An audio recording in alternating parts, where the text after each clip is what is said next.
جرائم میں اضافے کی ایک بڑی وجہ اسلامی تعزیرات کا عدم نفاذ ہے۔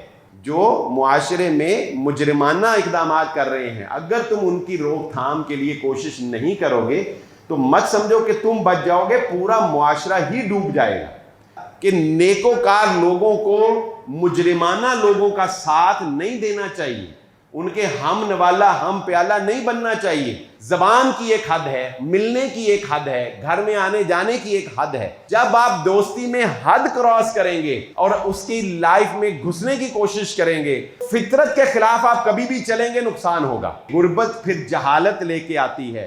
جہالت ختم کرنے کے لیے اور غربت ختم کرنے کے لیے بھی اقدامات کرنے چاہیے۔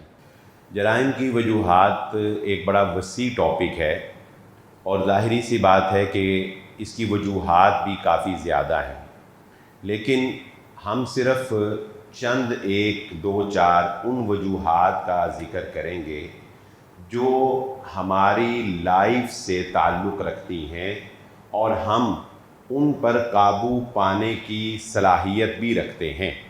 بعض وجوہات ایسی ہیں کہ وہ حقیقت تو ہیں لیکن ان میں ہمارا کوئی کردار نہیں ہے، ہم کچھ کر نہیں سکتے۔ مثال کے طور پہ جرائم میں اضافے کی ایک بڑی وجہ اسلامی تعزیرات کا عدم نفاذ ہے۔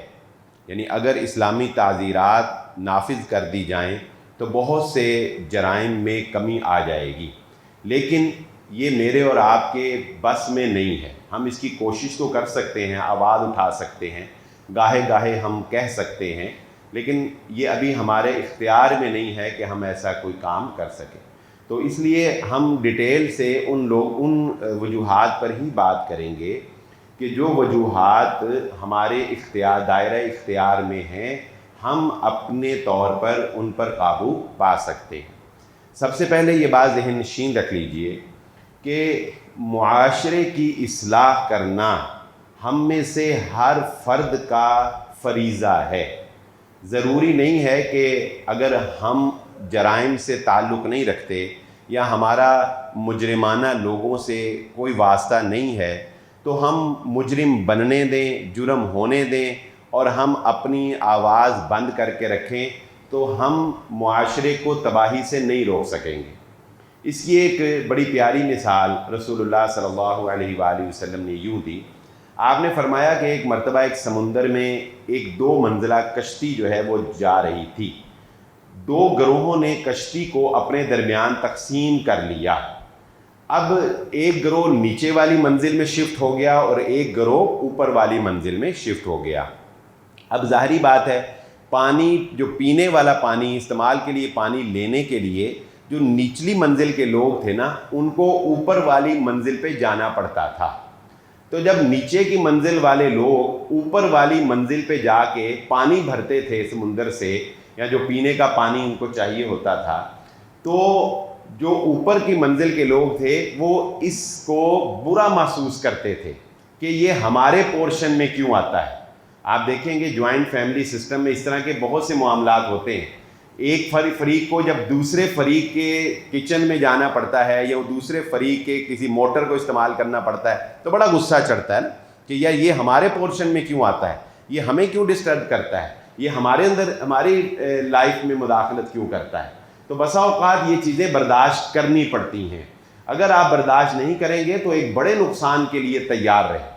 تو رسول اللہ صلی اللہ علیہ وسلم نے فرمایا کہ وہ جو اوپر والے تھے نا، وہ نیچے والوں کو جب وہ اوپر آتے تھے پانی بھرنے کے لیے تو تنگ کرتے تھے، باتیں لگا کے کرنا اور فیل کروانا کہ ہمیں تمہارا اوپر آنا اچھا نہیں لگتا۔ تو تنگ آ کے پھر ایک دن نیچے والے پورشن کے ایک بندے نے کیا کیا، اس نے کہا مارو گولی، اوپر جاتے ہی نہیں، نیچے سے ہی کشتی میں سوراخ کر کے نیچے سے ہی پانی بھر لیتے۔ اب اس نے نیچے سے ہی سوراخ کرنا شروع کر دی۔ تو رسول اللہ صلی اللہ علیہ وسلم نے فرمایا اب اگر اوپر کی منزل والے اس نچلے بندے کو سوراخ کرنے سے نہیں روکتے اور اس کو اوپر آ کے پانی بھرنے کی اجازت نہیں دیتے تو نتیجہ کیا نکلے گا؟ سارے ڈوب جائیں گے، نچلی منزل والے بھی ڈوب جائیں گے اور اوپر کی منزل والے بھی ڈوب جائیں گے۔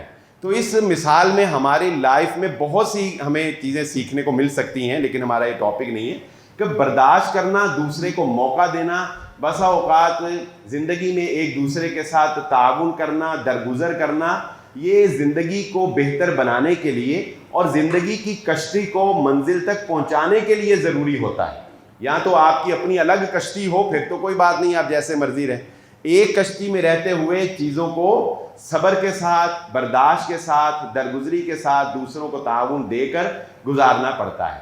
تو اس مثال کو رسول اللہ صلی اللہ علیہ وسلم نے سمجھایا اور ہمیں یہ بتایا کہ دیکھو، جو لوگ معاشرے میں غلط کام کر رہے ہوتے ہیں، اگر تم ان کو نہیں روکو گے، جو معاشرے میں مجرمانہ اقدامات کر رہے ہیں، اگر تم ان کی روک تھام کے لیے کوشش نہیں کرو گے تو مت سمجھو کہ تم بچ جاؤ گے، پورا معاشرہ ہی ڈوب جائے گا، پورا معاشرہ ہی تباہ ہو جائے گا، کہیں نہ کہیں تمہیں بھی اس کے اثرات پہنچیں گے، چاہے تم کتنی ہی شرافت سے زندگی گزار رہے ہو۔ ایک دوسری حدیث رونگٹے کھڑے کر دینے والی ہے ابو داؤد کی۔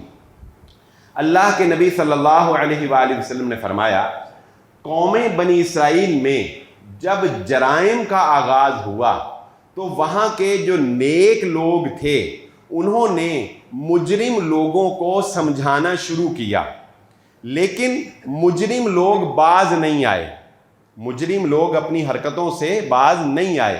بالآخر نتیجہ کیا نکلا کہ نیک لوگوں نے بھی مجرم لوگوں کے ساتھ بیٹھ کر کھانا پینا شروع کر دیا اور ان کے ہم نوالا اور ہم پیالہ بن گئے۔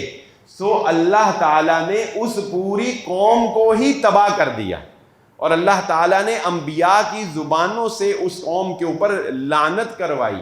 پھر اللہ کے نبی صلی اللہ علیہ وسلم ٹیک لگا کر بیٹھے ہوئے تھے، آپ اٹھ کے سیدھے ہو کر بیٹھ گئے اور آپ نے صحابہ کو فرمایا کہ اے میرے صحابہ، تم مت سمجھو کہ تم اللہ کی پکڑ اور اللہ کے عذاب سے بچ جاؤ گے جب تک کہ تم ان لوگوں کو جو معاشرے میں مجرم ہیں، جو معاشرے میں برا کردار ادا کر رہے ہیں، جب تک تم ان کو نیکی پر لانے کی کاوش اور حد الوسع اپنا ایڑی چوٹی کا زور لگا کے کوشش نہیں نہ کرتے، تم بھی اللہ کی پکڑ سے نہیں بچ سکتے۔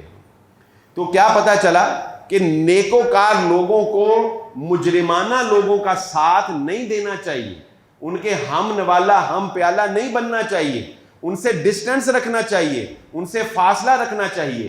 ایسی جگہ جہاں جرائم ہوتے ہیں، ایسی جگہ جہاں بدعات ہوتی ہیں، ایسی جگہ جہاں پر شرک کیا جاتا ہے، ایسی جگہ جہاں پر نشہ آور چیزیں فروخت ہوتی ہیں، ایسی جگہ جو غلط کاریوں کے لیے مشہور ہیں، شرفاء کو وہاں پر نہیں جانا چاہیے۔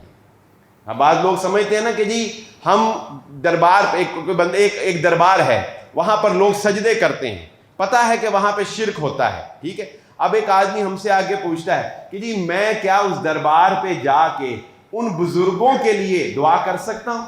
تو ہم کہتے ہیں بزرگوں کے لیے دعا کرنے میں تو کوئی حرج نہیں ہے نا، بزرگوں کے لیے قبر پہ جا کے ان کی دعا کرنا کوئی حرج نہیں، لیکن ایک ایسی جگہ جہاں پر شرک ہو رہا ہے آپ وہاں پر جائیں گے تو یہ دیکھنے والوں کو یہ تاثر ملے گا کہ آپ ان کے لیے نرم گوشہ رکھتے ہیں، آپ اس کے لیے کوئی سافٹ کارنر اپنے دل میں رکھتے ہیں۔ اس لیے اس حدیث سے ہمیں یہ پتہ چلتا ہے کہ ایسے لوگ یا ایسی جگہیں جہاں پر اللہ کے احکامات کے خلاف اقدامات ہوتے ہوں، کام ہوتے ہوں، وہاں سے انسان کو دور رہنا چاہیے اور ان لوگوں سے بھی ڈسٹنس رکھنا چاہیے، اور تیسرا ان لوگوں کی اصلاح کے لیے اپنا کردار ادا کرتے رہنا چاہیے۔ اب آتے ہیں اپنے اصل، یہ تو تھی بنیادی تمہیدی گفتگو کہ ہم نے یہ کام کرنا کیوں ہے۔ اب سب سے پہلی وجہ جو معاشرے میں جرائم کو پروان چڑھانے کی سمجھ آتی ہے، یہ بات سمجھ لیں، انٹرنیشنل طور پر یہ سروے یہ بتاتا ہے، صرف بر صغیر کا نہیں بلکہ پوری دنیا کا سروے یہ بتاتا ہے کہ دنیا میں جو زیادہ تر جرائم ہوتے ہیں وہ پری پلان نہیں ہوتے، پری پلان نہیں ہوتے۔ پری پلان کا مطلب کیا کہ ایک بندے نے قتل کرنا تھا، اس نے پہلے سے قتل کی پوری تیاری کی، پورا ایک گینگ، پورا ایک نقشہ ڈیزائن کیا اور اس کے بعد ایک ٹارگٹ کو جا کے کل کیا، یہ ایک جرم ہے۔